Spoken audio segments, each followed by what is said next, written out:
Thanks for logging on to myfoxhurricane.com. Still watching this area down across the Caribbean. You notice the shape of it changing a little bit, kind of drifting towards the west because computer models starting to change a little bit, but still in the short term, nothing's really changed. Nothing's really happened is basically the story right now, but we're still watching for that broad area of low pressure, which looks like it's likely to be developing as we go through the next several days. And anything that develops, it's gonna take time. It's gonna be a very slow process because things have changed in the atmosphere. We're not in July, we're not in August or September.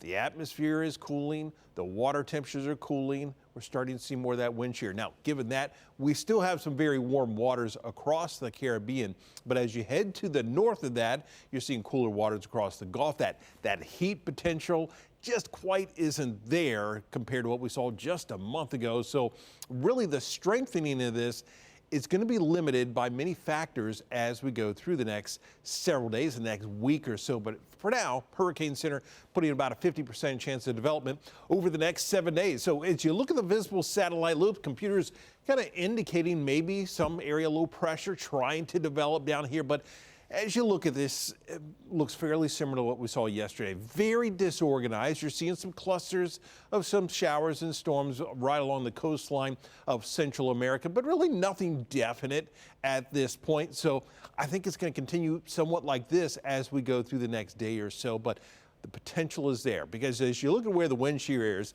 there's some stronger winds to the north of this, but this is sitting in a pocket here where we could see a little bit more development. Now, a lot of these stronger winds, they will start to lift a bit further on towards the north. So that will somewhat open up portions of the Caribbean as we head through the weekend, but we're still going to be dealing with some stronger winds to the north and also some cooler waters as well. You're looking at the heat potential. So not only does a system need warm water, but they need it at depth as well. So you can have warm water right at the surface, but if you don't have a lot of warm water, you're just not going to be able to really support any kind of tropical system. So what has happened across much of the Gulf of Mexico is we're losing a lot of that really deep warm water. And so if anything develops and works its way up into the Gulf of Mexico, it will tend to struggle quite a bit just because it doesn't have as much of that heat that it needs to really fuel the system.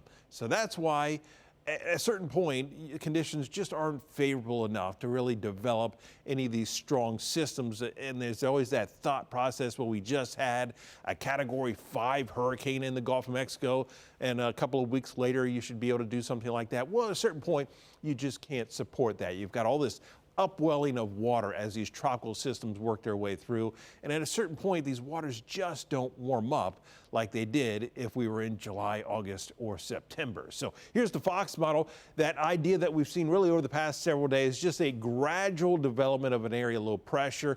Big question is, does this continue to work its way more towards the north, or does it drift on towards the west after it has that initial movement up towards the north? So a lot of the computer models are really starting to indicate this is probably whatever develops, which is more than likely going to be a fairly weak system. It's not going to be a big, rapidly intensifying system, but it will more than likely start to drift back towards the western Caribbean, maybe potentially into the Gulf of Mexico. You look at the GFS, the European, and our own Fox model as we head through the next few days, heading into the weekend. And all these models indicating that broad area of low pressure, but you also notice you're not seeing anything rapidly intensifying. You're seeing a fairly weak system and kind of still all over the place, but it looks like maybe that initial movement as we head through the weekend drifting up towards the north, and then we'll wait to see what kind of a system we have or don't have at that point. And does anything start to work its way back towards the Gulf of Mexico? So still a lot of questions in this, still plenty of time to watch this. And this is more than likely going to end up being a somewhat weak and messy system as it develops over the next 5 to 7 days. We'll keep you updated right here on myfoxhurricane.com.